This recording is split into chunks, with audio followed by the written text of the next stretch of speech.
Okay, I think we are live, my friend. We are totally live. I'm just taking us live on Instagram. Hold on 1 second. Gotcha. Okay, there we go. We are live on all. Welcome, everybody. Welcome to the Saratoga podcast. Hey, Dan, how are you? I'm a bit overwhelmed. I know. A lot going on. I'm getting bombarded with. I have emails like they're falling on me like confetti, and press releases, and this and that. Let's face it, it's a first world problem. But holy cow, is Saratoga this week? We knew it was going to happen, right? But it's here, Yeah. and it's like a pie in my face. Like holy cow! Just the traffic alone, I'm like losing it just with the traffic. Which I is haven't not. noticed that yet. I haven't caught that yet, but I'm sure by this time tomorrow I will be. I think it's like a downtown where I live issue. You know what I mean? I'm like Okay. always in the. But you can just tell there's a lot of out of town drivers here who don't know what they're doing.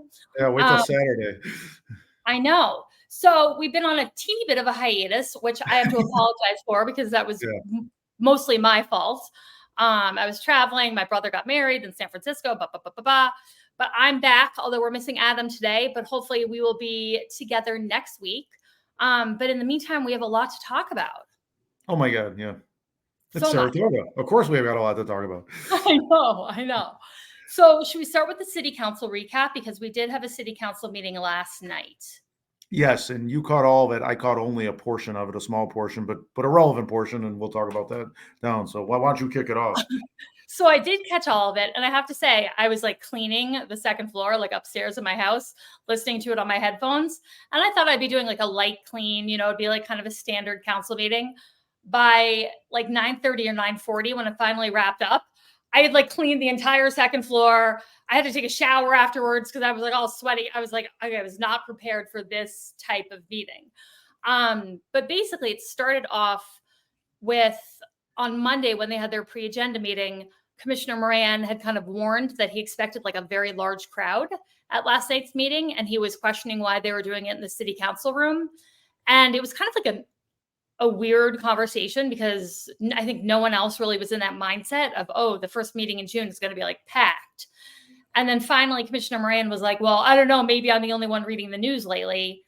And then he referenced people being arrested for not filling out permits for holding protests, which is actually people getting issued a summons for not filling out a protest permit. And so I guess he was anticipating Saratoga BLM showing up on force. Last night, they were not there. There was kind of the usuals that we see every week, but they were not there, which I thought was interesting.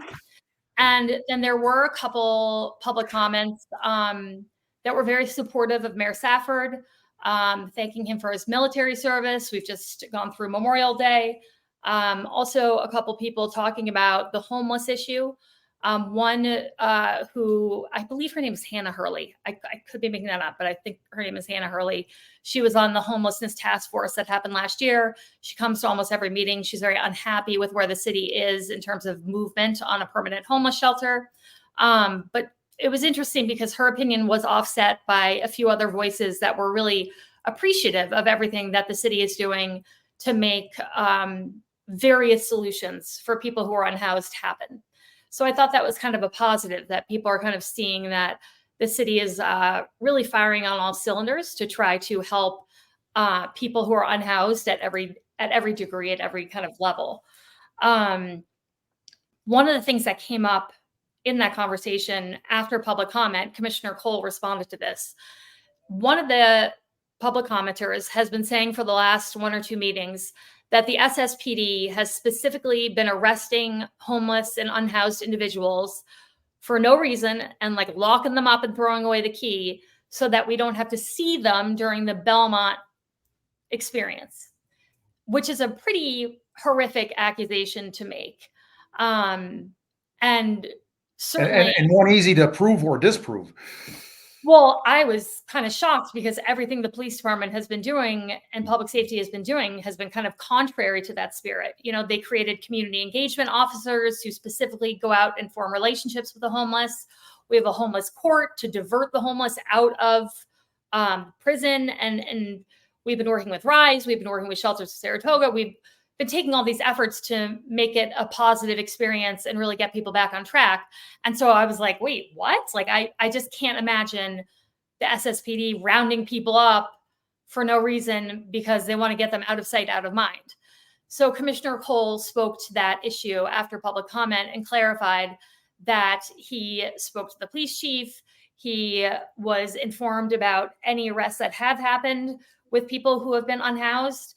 And I think there were like 2 circumstances in which there were arrests, but they were warranted. And he gave the specific reasons as to why in the moment. And it had obviously nothing to do with keeping them out of sight, out of mind.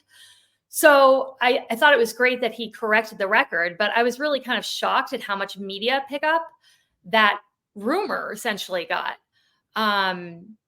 It was I think the NYCLU put out a statement about it. There was definitely coverage, and I think the Gazette, and, based off of nothing really, but someone coming in a public comment and saying this was something they had heard. So I thought it was a damaging rumor, but one that was really important to clear up. And I'm glad Commissioner Cole was quick on that. Back to what Dylan Moran was saying, in fairness to him, I kind of shared his concern that this city council meeting would be an opportunity for some to agitate, because it's it's a big week, right? If you want to make a big splash, you do it during a big week. So I had some concerns on that as well, and apparently, obviously in the end they were for naught. But so if he was just doing that based on his concern without facts, well, I was sort of there as well. He might have had more. He might have known something inside, because he talks to a lot of people. I didn't. I just, mine was just gut. It sounded like he maybe knew a little bit more than other people knew. Who knows? I would say that certainly I kind of share your concern that this is a very high visibility week for the city. But if I were wanting to disrupt things, I think that probably there's going to be bigger venues than the city council meeting this week to do that. And I hope it doesn't happen. I really hope it doesn't happen. But we do know that at the last rally that Saratoga BLM was a co-sponsor of on May 25th, one of the things that Lex, who was the leader, was saying was that he plans on disrupting city business, both, governmentally and with like the small businesses downtown, and being disruptive during track season in particular, which was not great to hear. He said such a thing? Yeah. Yes. Okay. I missed that. That's significant. And not to change the subject, I just want to loop this in. We talk about protests. We always think the people that are usually at city hall meetings, but there's also the horse racing wrongs, PETA type element with the races going on. And maybe you were implying that, maybe you knew that as you were saying that, Rob, and that's something I'm concerned about as well. Out in California a couple of years ago, they handcuffed themselves together and laid on the track at Golden Gate Fields. So God, I hope not, but that's not out of the realm of possibilities of just some sort of general animal rights protest in front of the track. They're always in front of the track on a big day, but do they do something that's a more significant disruption? I hope not. Well, I will say we have a lot of experience with protests, and if people were sitting down on the track, that's almost like mild, I feel like, in comparison to some of the things we've gone through. But I would hope it wouldn't happen either, certainly. And I hope that the week goes off without a hitch. A lot of praise was given to Commissioner Cole for how much he is prepared for this week, working with different agencies. And Commissioner Moran actually was one of the people paying the compliment to Commissioner Cole, saying, he was like, I don't think anyone else in this position who didn't have your background would have been able to coordinate this as well as you've coordinated it with the FBI, with the New York State Police, with the Sheriff's Department, and really working with all these agencies to make sure everything is as safe as possible for residents and tourists alike this week. So that was always nice to hear. I always like it when they compliment each other. And that's a significant compliment. That's a significant compliment. Yeah. And I agree. I think that Commissioner Cole, that's one of the, his strongest things that he brings to the table is his wealth of experience dealing with all these different agencies and the relationships he has with them to do things like this, Yeah. And his deputy commissioner, Dan Charlson, who, full disclosure, he's a friend of mine, but he was just recently retired at the end of last year as a captain in the New York State Police.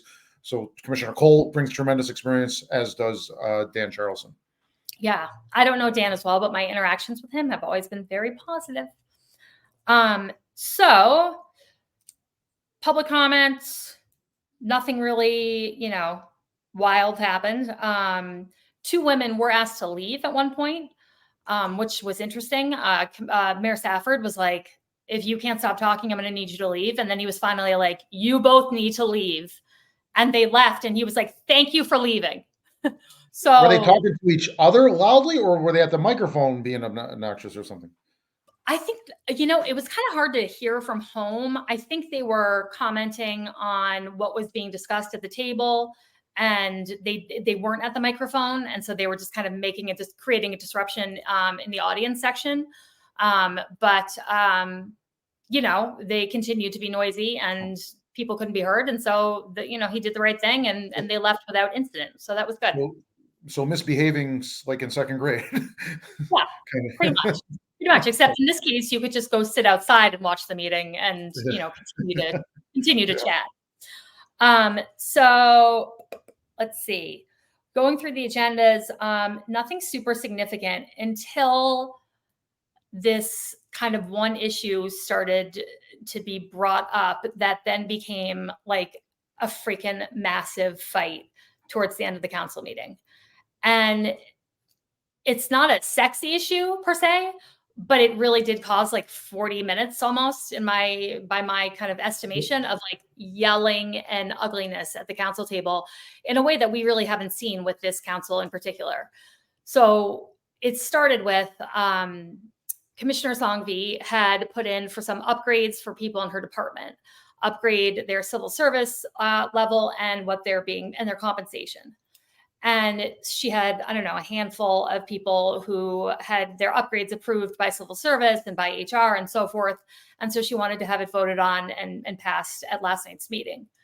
Typically, these would be things that would be done during the budget season, but also doing this outside of the contractual negotiations that are about to happen with the mayor and the labor unions, according to the labor attorney that the city employs, constitutes an illegal practice.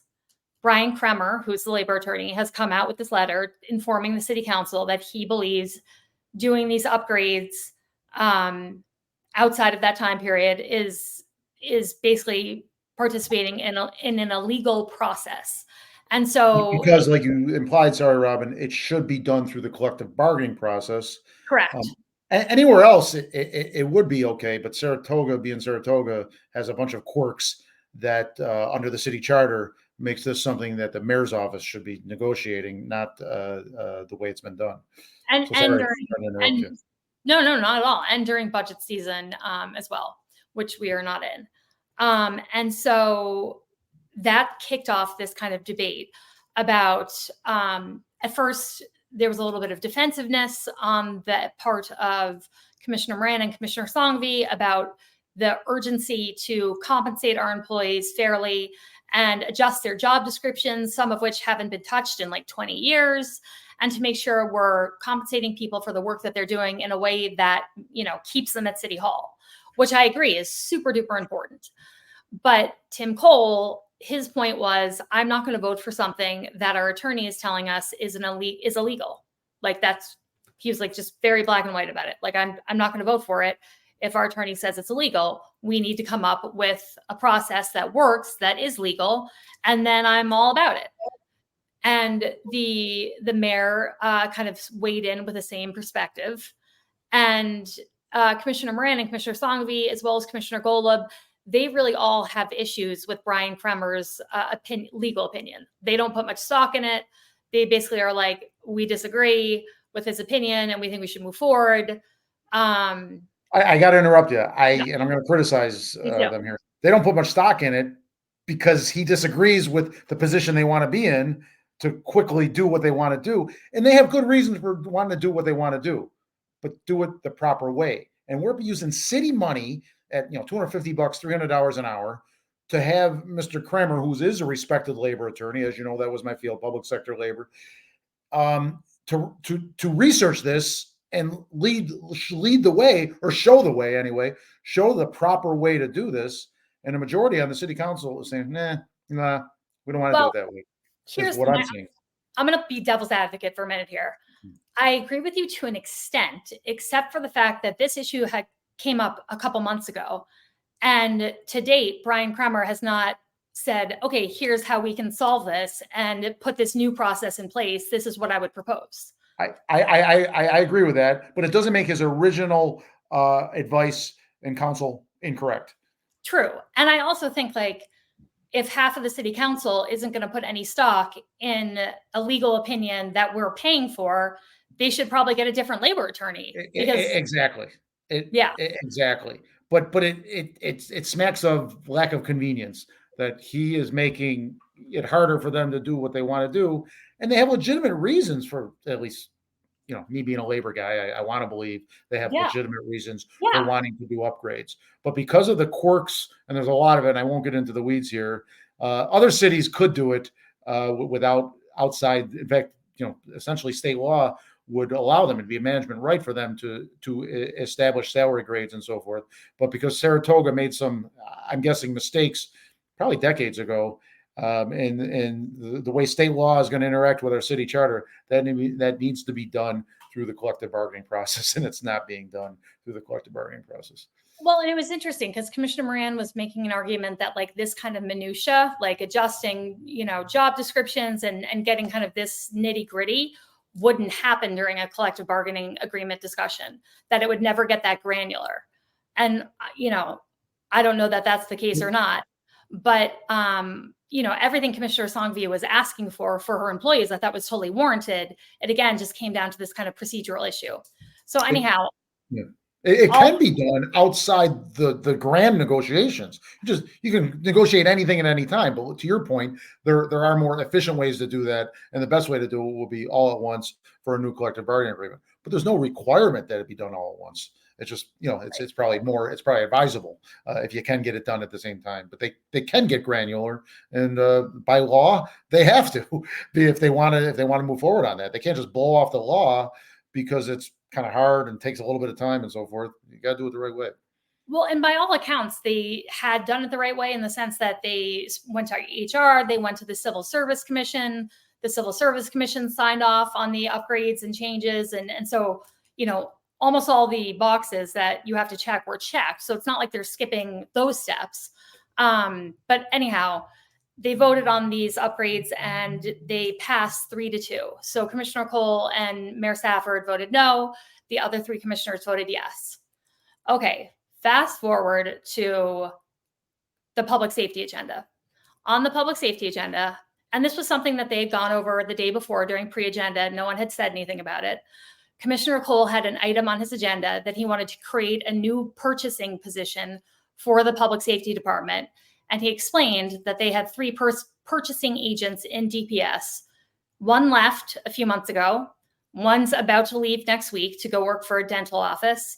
And he's concerned that the last person they have is going to actually apply for the DPW purchasing agent job that just came up. And even being 2 out of 3 down is seriously problematic for DPS in terms of how much those folks do. But looking at the possibility of having nobody it's a critical issue. And so he had created this new job position. A civil service test was put out. People took the test. The person who scored the highest on the test is currently one of the remaining purchasing agent in DPS. So he wanted the city council to approve this new position. But basically, Commissioner Moran, Commissioner Songvi, and Commissioner Golub started flipping out because they were like, wait a minute, this is exactly what Commissioner Songvi just tried to do that you had this big problem with in terms of procedure. And now you're asking us to do the same exact thing for you. Could you be any more hypocritical? Yeah, the tone was essentially, oh, they freaked. And it was like, to me, it was kind of like an obvious difference in that it was a new position being created in a very time sensitive situation versus civil service upgrades that could technically happen at any point during the year and aren't, there was no critical need for those folks to have them like in this moment. To me, that was the obvious differentiator. But I swear to God, Dan, for like 40 minutes, they went off the rails about this. Yeah, I only caught part of this, but I did catch part of it. It got gnarly. I mean, screaming, calling Commissioner Cole hypocritical, kind of grilling him on, did you talk to Brian Kremer about this to confirm that this is legal? And his response to that was, well, I spoke to HR, who spoke to Brian Kremer. And they were like, so you didn't speak to him directly? Like, and like just everything was making them flip out. And it just kept going on and on and on and on, like to the point where I was like, I actually sent Commissioner Golub a text and I was like, holy hell, make this end. Because I felt like I was listening to like teenagers just rehash the same argument over and over. And every time they did it again, it just got, the level of rhetoric just got nastier. And like at one point, Commissioner Moran was screaming at the mayor saying like, why are you turning this into this big partisan issue? Why are you behaving like a partisan hack and trying to make us look like the other three of us look like we're like these far left progressive liberals? And I was like, what? And Mayor Safford was like, what? And then they really demanded to know why Mayor Safford was going to vote yes to this, even though he had voted no to Commissioner Songby's upgrades. And he didn't have a very clear answer. He didn't really have his rationale thought out in the moment super well. So that didn't help matters. And so it was a shit show. It was a total shit show, and it was demoralizing. And I was sad that it got to that point. And it was just a bummer that they couldn't have, I don't know, tabled it. They always that is the easiest way to have handled that at some point would say, okay, timeout. Like you said, let's table this. We will go back to our labor council, say, hey, we brought you an issue 3 months ago and you gave us counsel on that. We have a similar but slightly different issue. And here's the distinction of the previous issue. Can you advise us? Is the way we want to do it legal or not? And we'll wait for your answer. I hope that's happening. I hope that's happening. Otherwise you get, but one side is going to lose, and they're going to just discount the Mr. Kremer saying, "Well, his answer is not valid." He's a city's labor attorney that we're paying good money for, like you said earlier. Then why are we discounting his answer? Why are we're spending taxpayer dollars at $5,300 an hour? Why are we using him if they're not going to accept his legal opinions? Like they honestly, what's the point? And the other thing that was kind of distressing was that I had also watched the pre-agenda meeting on Monday, and Commissioner Cole went over this agenda item and no one had anything to say about it in the moment on Monday. But then Tuesday it became, like, do you think this was orchestrated, or do you think it was organic? I don't, it felt organic, although it did seem like Mayor Safford and Commissioner Cole had probably had a conversation about it. In the same way, though, that, Commissioner Golub and Commissioner Moran have conversations about their agenda items. I don't think it was like nefarious at all. The attacks, I guess the attacks, that was organic. The attacks seemed like they were just kind of like building off of each other's energy and just, like it snowballed. Okay. But the one point they did make about Mayor Safford that I thought was fair was that they all agreed this was an issue with the process, but it's incumbent on the mayor to bring something before the council to fix that process. And he has not done such.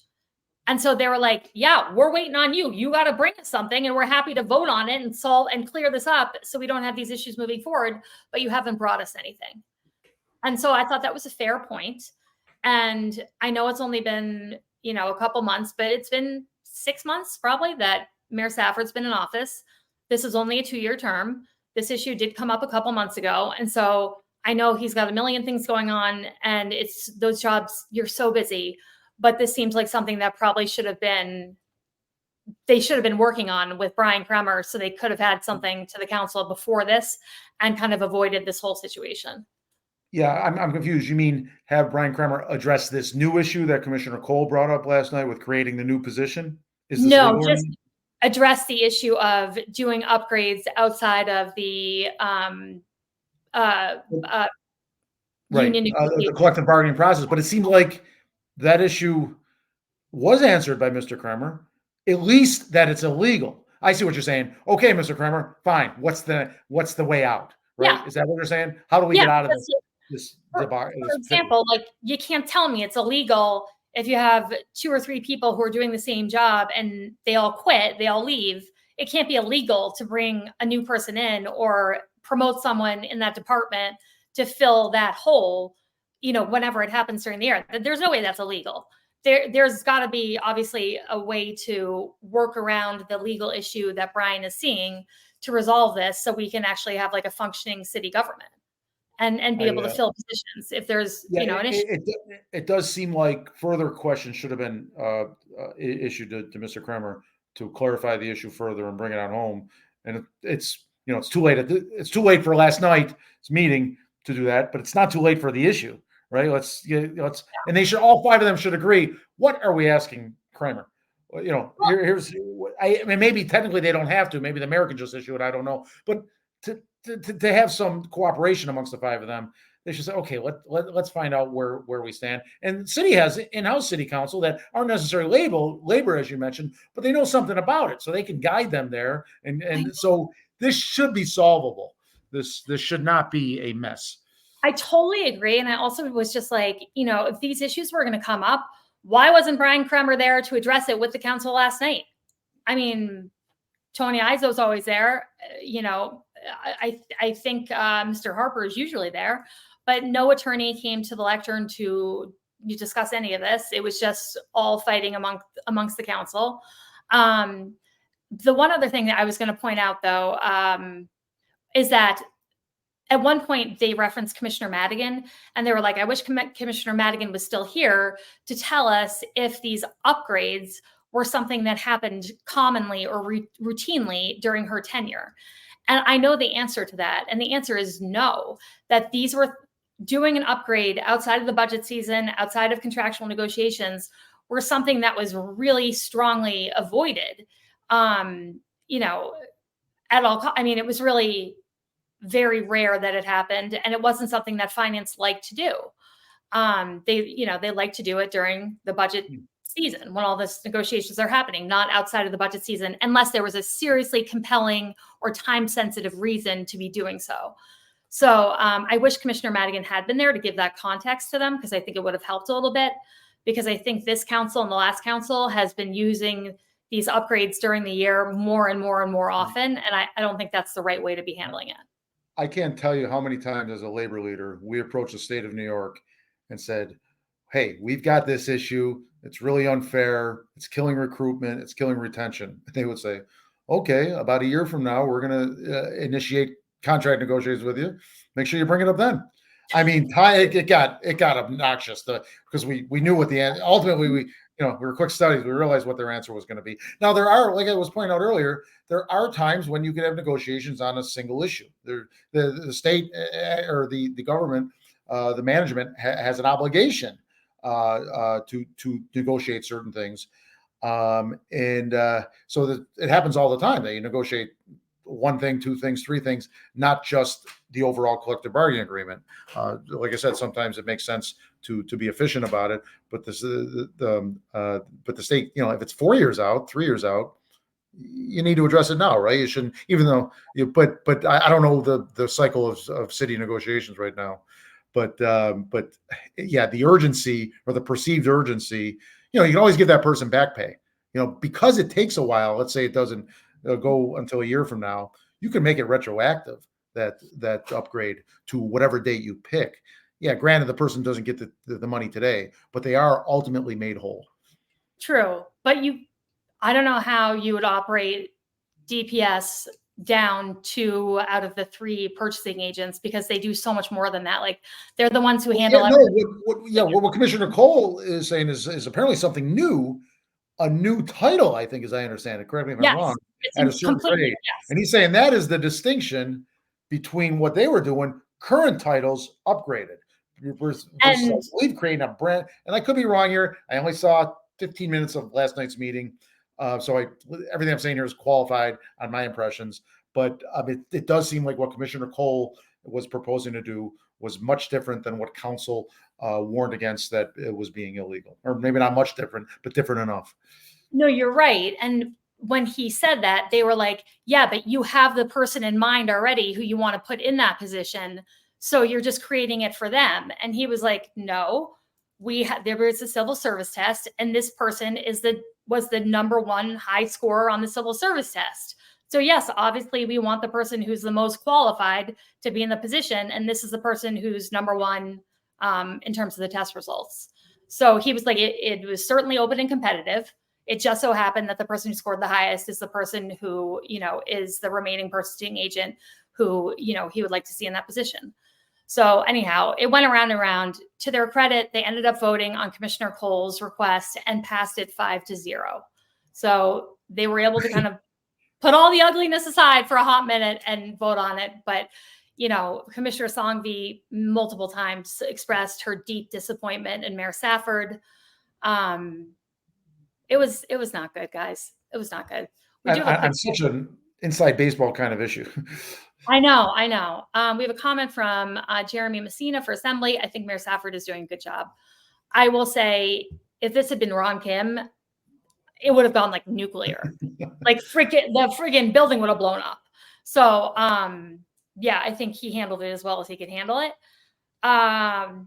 One of the other quick things that I wanted to mention that is a change for city council meetings are these new safety procedures they put in place for people who are going to city council meetings, which is that you will go through a metal detector or be wanded on your way in, which is such a basic safety measure and something that actually our council put in place, but then Ron Kim got rid of. I didn't know that.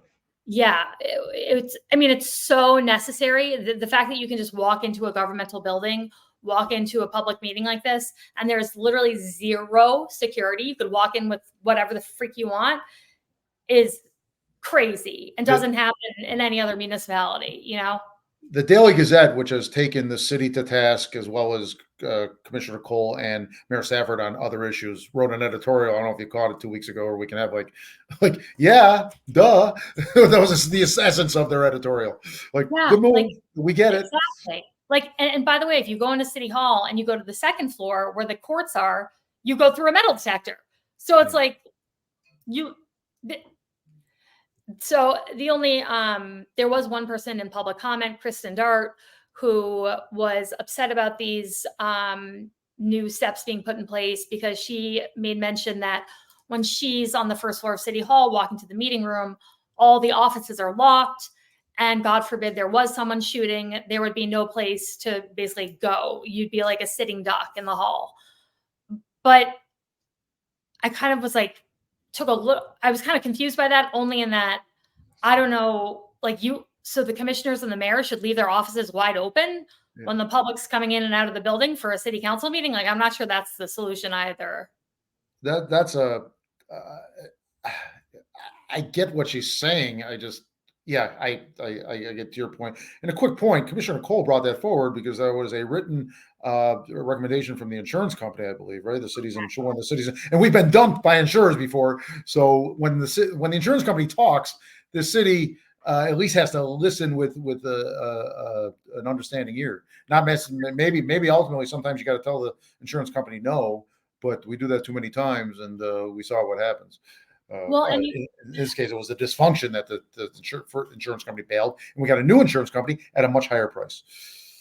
I will say there were very few times I felt unsafe at city council meetings.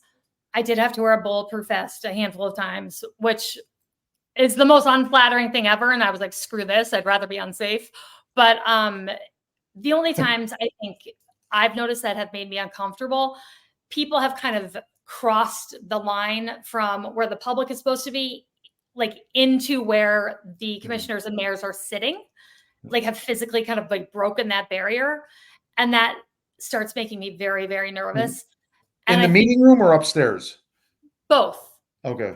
In the council room on the first floor, I think the only time I ever noticed Officer Barrett kind of look at me like we might have an issue was when someone kind of broke that barrier and came up onto kind of the floor where we were all sitting, and suddenly was like, 12 inches away from me.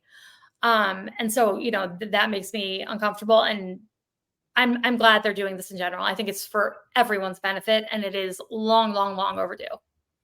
Yeah, which Officer Barrow was that? Because I'm pretty sure there's 4 of them that all look exactly alike. Officer Glenn Barrett, the best multitasker in that department ever.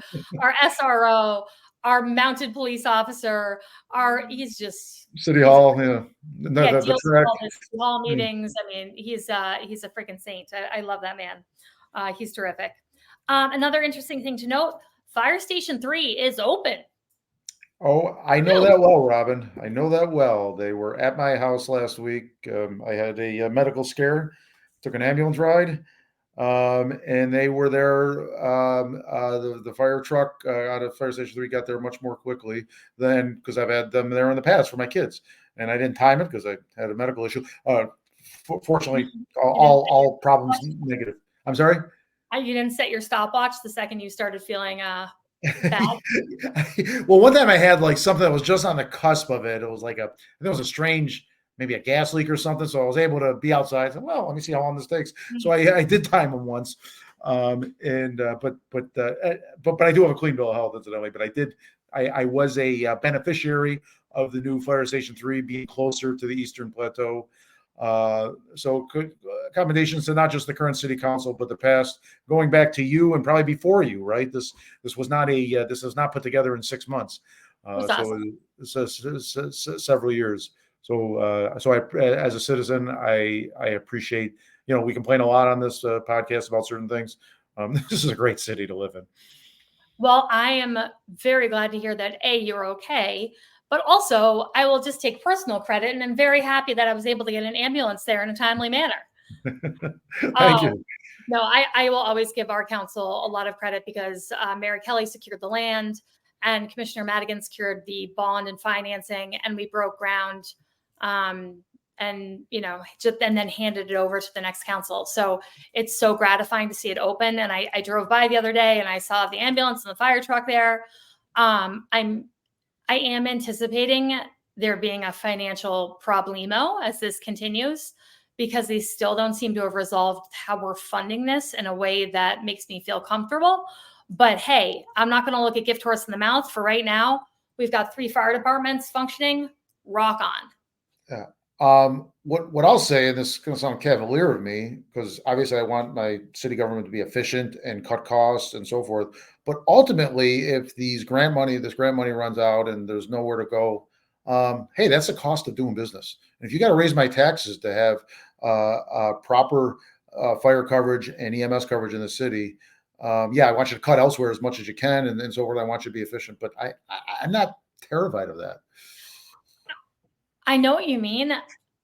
And to me, I would rather see some revenues directed towards this than towards the places they're currently going.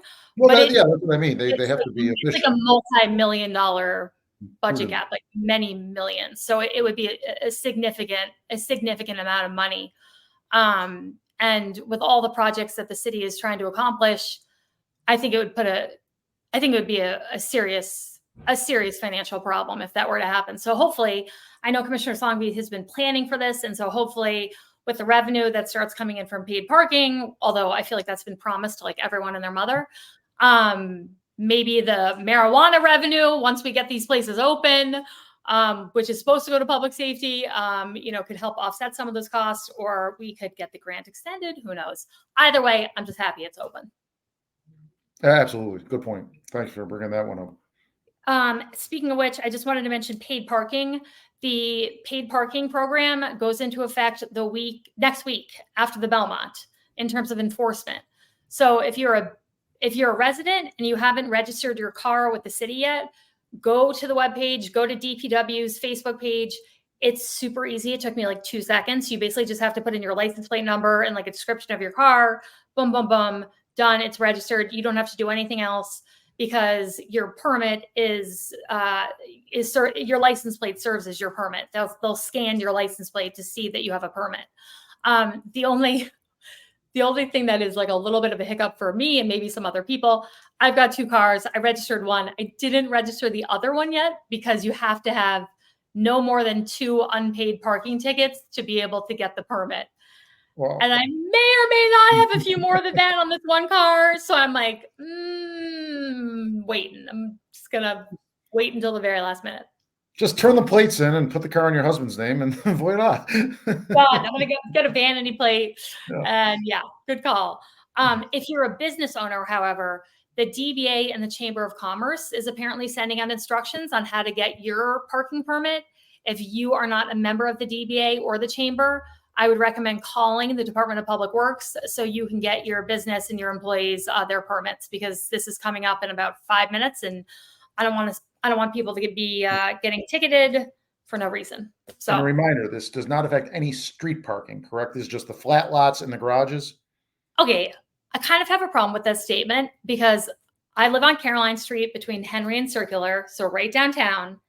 And I am sure as shit that it is going to affect my ability to park on this street when this goes into effect. So while it doesn't directly affect street parking, this spillover effect, I think, is going to be real for people who valid. But my point is, you can park on the street whether you're registered or not. check. And on Broadway as well. Yeah, and any of the streets. Yeah, okay. Yeah, yes, correct. There was, I think you had mentioned there was something that came up about Bike-A-Toga and their desire to have monies that were set aside some years ago spent and get more bike lanes going. And I just wanted to make like one tiny comment on that, if you're up for it. Go for it. So a couple years ago, they did a pilot project on Henry Street where they took Henry Street and they turned it into a one-way street and then put in a big bike path on the other side of the street. For me, for where I live, for this little neighborhood, it was, excuse my language, a fucking nightmare. Like a fucking nightmare. Because the way the streets work in this little downtown, all of our one-way streets that head west to east, they're all one way, and you can't turn right or left then on Henry Street to get to where you're going if Henry Street's one way. And so basically, like, to get to my house, I would have to go to Spring Street, to Circular, down Lake, Hodgman. Like, I'd have to do this big cut around because I couldn't ever turn the way I needed to turn on Henry. It was whatever. I thought it was kind of a shit show. There were so many little fender benders because people turned onto Henry Street and then like didn't know what to do. They just like froze in their car, which is kind of what I did the first time. I was like, wait, what's happening? Like, did one lane get smaller? Like it was confusing. But they promised that they were going to release the results of a survey that they did with all the residents after this like 2-week pilot program finished. And those results were never released. And to me, that says people weren't happy with it. And so I totally get what Bike-A-Toga is saying. When there's money put aside for bike trails and bike lanes and it doesn't get spent, that seems ridiculous. And there's obviously a huge group of people here who want to see more bike lanes. And so like spend the money. But in this particular instance, I would just like to call for those survey results to actually be published, because something tells me that this is maybe not the best spot to kind of prioritize in terms of spending. If you give me the specifics offline, maybe we can do a FOIL request, because that's certainly a FOILable document. Yeah. And to your point, I'm a fan of Bike-A-Toga generally, and they've got a lot of issues. You know, the issue's deep, but money has already been spent in this city, and we should bring Bike-A-Toga on in the next week or two, or somebody that's Complete Streets or something, to talk about this issue.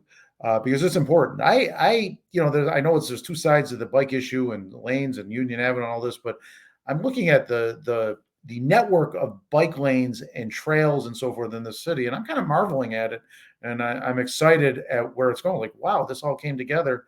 And Yeah. some people say, well, I never see bikes there, and I get that, maybe because it's not complete yet. But this is a great city for a lot of reasons, and I don't live in the downtown core anymore, but I used to, and even then, the few bike lanes we had then, I used them quite a bit. That downtown connector trail is really nice. I've never used it. I'm not a big biker, but the way it's designed, there's just really ample space for people walking and biking. And all the folks who live kind of down by the Fresh Market Plaza now have a way to walk or bike downtown, which they didn't have before. I'm like super impressed with that downtown connector trail. And this is the Excelsior High Rock stretch you're talking about, correct? Yeah. Correct. That did look well done. Yeah. Looked safe, pleasant, almost picturesque. Not that it was picturesque, but you're a visitor to the city and you see such a well-designed, functional bike trail right next to the street there. I thought that was, that made me feel good. I totally agree. The thing I think that gives bike lanes a bad name are when they do them like how Peter Martin did them on Lake Avenue, which are like the shittiest, most dangerous bike lanes I've ever seen in my life. And I don't see anyone use them. And I'm on Lake Avenue constantly every day. And the reason I think people don't use them is because they're so goddamn dangerous. People don't even know they're a bike lane. It's like that was so poorly done and didn't do Biketoga's mission any help, you know? I'm unfamiliar. I mean, I'm familiar with the lanes. I didn't know that the history that you're telling me about here. It's literally just one tiny skinny white line that's, gets faded, and you can't tell it's a bike lane. And, someone stops to turn left, people swing around. I mean, I would never let my kids bike on Lake Avenue. Yeah. As far as the more well-traveled highways in Saratoga, if I was riding my bike much, and I haven't been much lately, but I would do it as my friend describes riding his motorcycle. Ride like everybody's out to get you. Yeah, it's dangerous. Yeah. Oof, motorcycles. Whole other thing. Anyway, switching subjects, there's been a couple business updates, one of which I really wanted to shout out. Steve Mittler opened Mittler's over the weekend, which is on Fiveless Street where Tailgate and Party used to be, which previously had been the Four Seasons. And he described it when he was first kind of starting it and conceptualizing it. He described it to me as part bodega and then part kind of a casual restaurant where you can get some like heavy, yummy snacks. And as a New York City girl, I freaked out because there's nothing I love more than a freaking bodega. And it is the one thing that this city is missing in every neighborhood, in my opinion. And our zoning should be changed so we should have them, everywhere. Because walking to the corner store to be able to pick up, milk, whatever, is just the best. And it creates community within community. And so I'm so excited that Mittler's is open. My kids went yesterday and called me and they were like, this place is amazing. And so I've got like a rave review from the Dalton children. And I'm just super excited to see it open and just want to offer Steve a huge congratulations. And his energy and excitement is contagious, isn't it? Yeah. Well, what he brings to that project, he loves it. At this point, it's just his love of what he wants to do and his vision and so forth, what you said.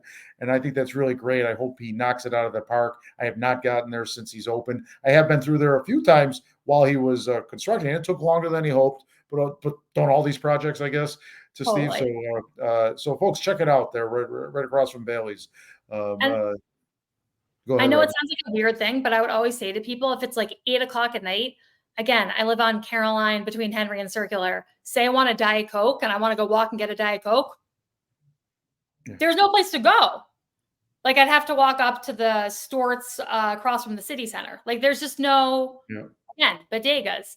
There used to be like a vending machine that was like chained to the building at the bottom of my street, which was like I don't know where it came from. I don't know whose freaking vending machine it was.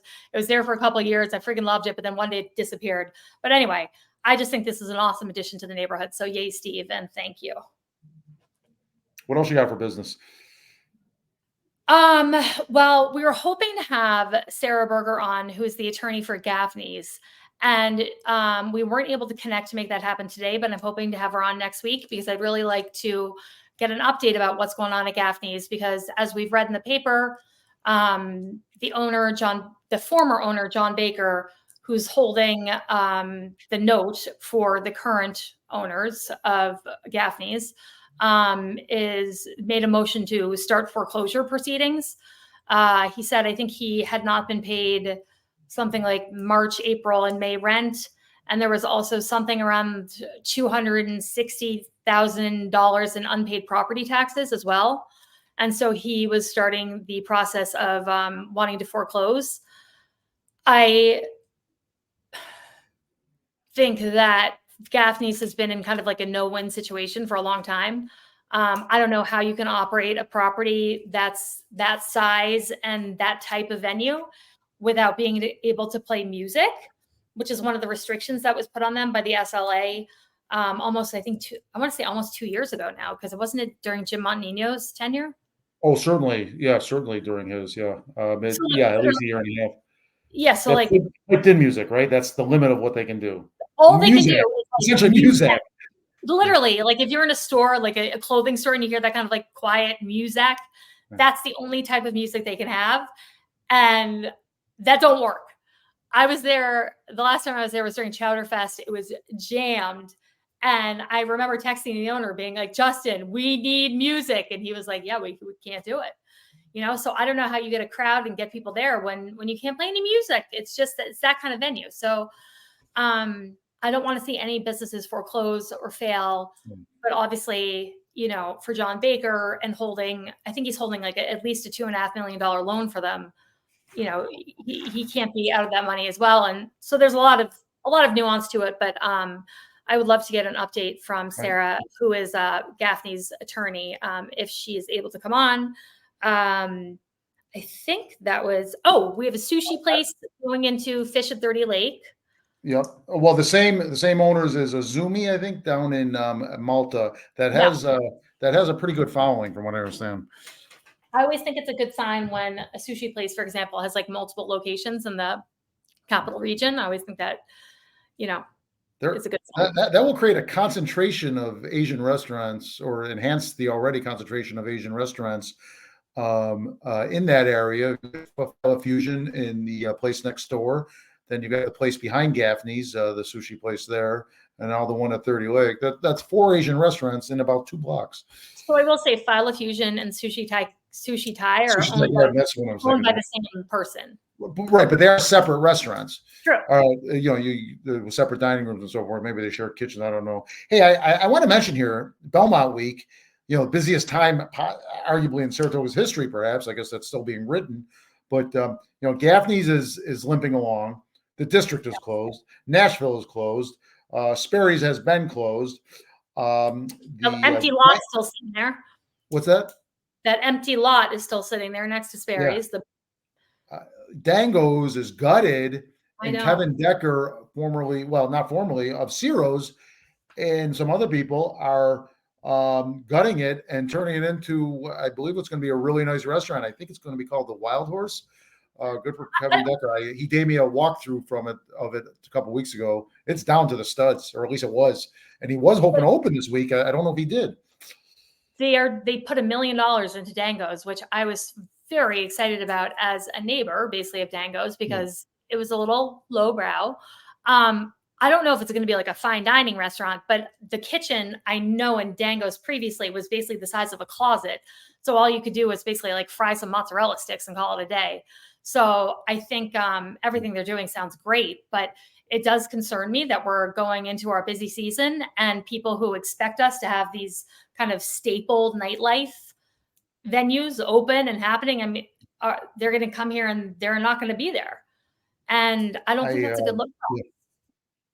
Yeah, and it just sort of shocks me to have all these are prime locations in the busiest 10 weeks of anybody upstate, right? Anywhere upstate would kill to have a fraction of our business. And these locations, Savory Pantry on Broadway, different thing, but it's a Broadway business that is empty. And I'm not like, you know, it's just a shame. It's like, it's a shame that things fell. And obviously Sperry's is for a certain reason. Dango's is for a good reason. It's just not there yet. The district in Nashville, I don't know what to say about that. Yeah, pay your taxes, district in Nashville. But wait, why do you think Sperry's hasn't sold? No, it didn't. The owner of Nove, he's in the process of purchasing it. Yeah, but it's just not, you know, he only did this a month or two ago.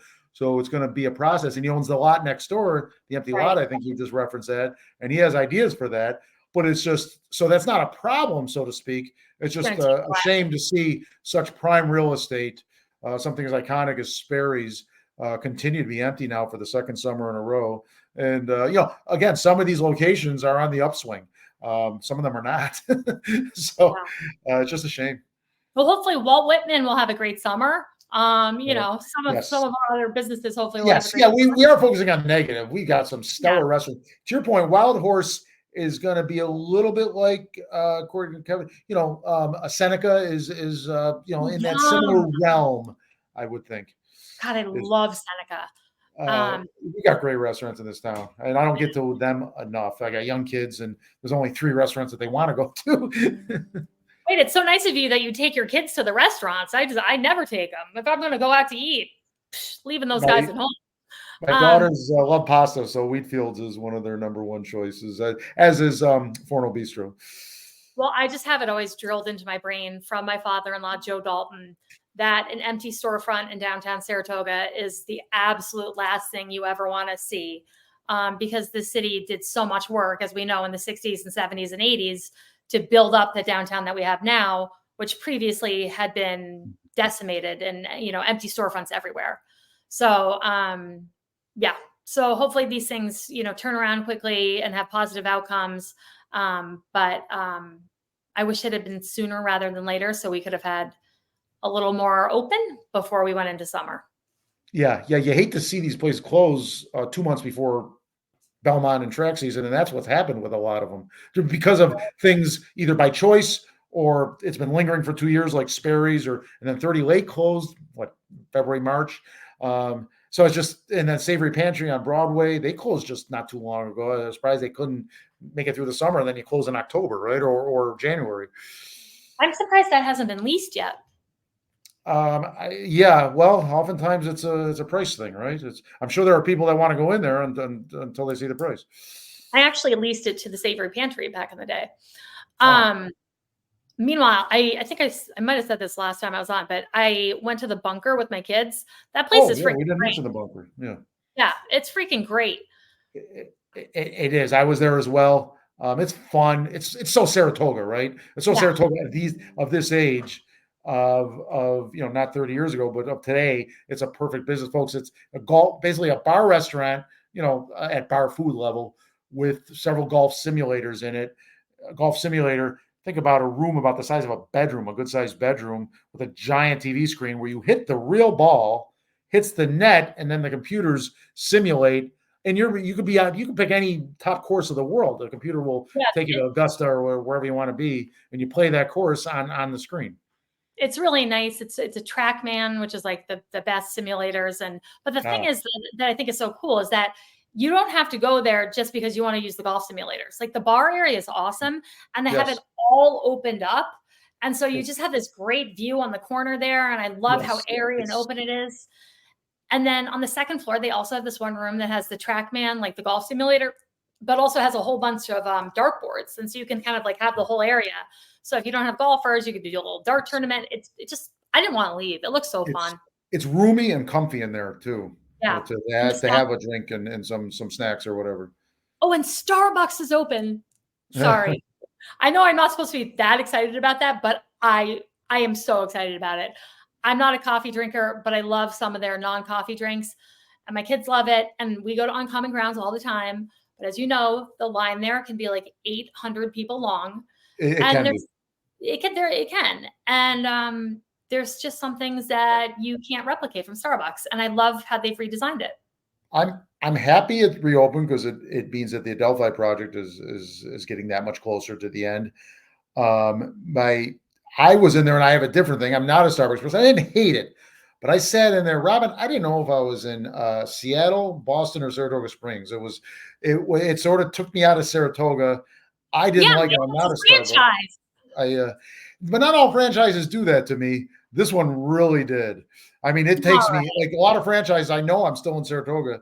That one, I didn't hate it, and I was, to your point, I was happy it opened because there was a time when I didn't want to be at Uncommon Grounds. And is it the Broadway Grind across from City Hall? Where we should give them a plug. Spot Coffee, we should give them a plug. Yeah. Would love to see Saratoga Coffee Traders come back. They closed their Schenectady location. And Walt Whitman is awesome. Whitman Cafe. Their egg sandwiches are to die for. So there's a lot of great places. But just so I'm not against Starbucks. It just doesn't do it for me. Sometimes I just need an iced peach tea, green tea, lemonade. There's like 800 ingredients, and my kids need a cake pop, and it's easy. But I actually like how they did that big banquette thing in the middle. But anyway, we're coming up on an hour here. Should we do our cheers and jeers? We should. Oh my goodness, I'm fired up for this one. I know you are. In fact, we have Created a visual aid. We do. Let's bring in the visual aid. There it is. Okay. Let me explain what this is. So I had some nice track seats for Saturday at the Belmont. A couple grandstand seats, which normally grandstand's not a big deal, but for Belmont it was. They cost me $420 because Ticketmaster added about 20% to my original cost, at least 20%, maybe more. And then my wife had to work, so I needed to move these tickets, and so I just offered them this morning at $380 each. And that'll give me a little bit of a profit. Not much, though, because Ticketmaster told me if they sold, I won't get $380. If you look on the screen there, I'll get $293 each. What? Okay, fine. I still make a small profit. So Ticketmaster out of my will receive $86 for each seat. So it's like almost $170, $175 for one person. But that's not all. Because if you look, they posted the seats for another $44 over my price. So they're hitting me. Well, they hit me when I bought them. They're hitting me when I sold them, or when I'm trying to sell them, and then they're hitting the person that's going to buy them from me. Robin, it's back to. Am I still on the screen? Can you put me on the screen? Oh yeah, I can put you on the screen. Hold on. Yeah. What assholes? They're getting just from this sale. This is not including when I bought them, where they got an additional 20%. That is highway robbery. Oh my God, I feel really, really just robbed. And I had to do it. And, somebody saying, too bad, so sad. But I mean, this is the same thing with Live Nation. And our friend Robert Mills brought it up that Live Nation and Ticketmaster are being sued by the federal government. And you noted that earlier, that for this, not just the price gouging, but, a monopoly on these things and so forth.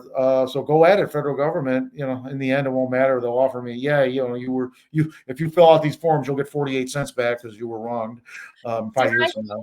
In the interim, this kind of makes me want to go work for Ticketmaster.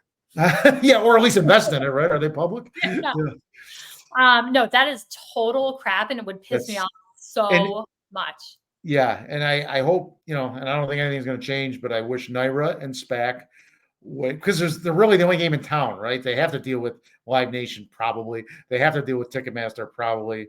But they are our local connection that of these two venues, and we're sort of stuck with both of them. And I wish they'd at least do, I'm being naive here. They're not gonna, but I wish they'd at least look elsewhere. Well, I don't know why the track has to use Ticketmaster. It is incredibly functional to quickly get money, right? The NYRA is not a ticket agency. They're a horse racing and bring in the experts. There probably are some up and coming starters, some competitors coming. I don't know that, but that's but it seems like Ticketmaster has essentially a monopoly on this business. Remember, they used to have Ticketron. Well, that's gone, right? That doesn't exist anymore. I do not remember that. I couldn't tell you who else who else is a ticket vendor. What? I mean, I'm always on StubHub. I know. Are they exclusively second market, or are they first? Are they first run as well? I don't know. I'm sure they are first run. Maybe SeatGeek. Okay, there are some, I guess. I'm sure NYRA could figure out a way to use a different ticket seller. They definitely exist. I'm sorry. Quick aside, they opened the Jim Dandy Bar yesterday. Kudos to NYRA. They did a great job. You can't miss it. They took out the bathrooms, put the Jim Dandy Bar right there, right when you walk in the clubhouse. You can't miss it. It's well done. New bathrooms, which is kind of weird to have shiny white porcelain bathrooms at Saratoga Racecourse. Yeah, well, if you're at the Jim Dandy, you're drinking, you gotta go. You drink, you gotta go. So, that is nice for patrons of the Jim Dandy Bar. I am not super familiar, but I am glad to hear that. Okay, I should have given you the picture. I did take a picture. I know. My track knowledge is limited. I love the environment, but I could not tell you to save my life where the Jim Dandy Bar is. Anyhow, that aside, I just hope I don't really have a cheer and jeer. Actually, I'm going to jeer Adam because I don't know where he went today. Adam, rude. But I just hope this is a great weekend. I hope the rain holds off. I have kids who are very, very excited to be selling water. One of them has a permit to sell it at the track. The other kids are going to be selling on our driveway. So I'm just hoping they make a couple bucks to fund their summer, and that everything goes off without a hitch, and that we get to do this again next year. Cool. Awesome. Yeah. Yeah. Wow. All right, my friend. I will see you next week. Yes. So we are. Yes. Let's commit right now. We are. If it's one of us or three of us, this podcast will go next Wednesday. Committed. 100% committed. Okay. Excellent. Thanks, Rob. We'll try and get some nice guests on too. Bye. Bye-bye.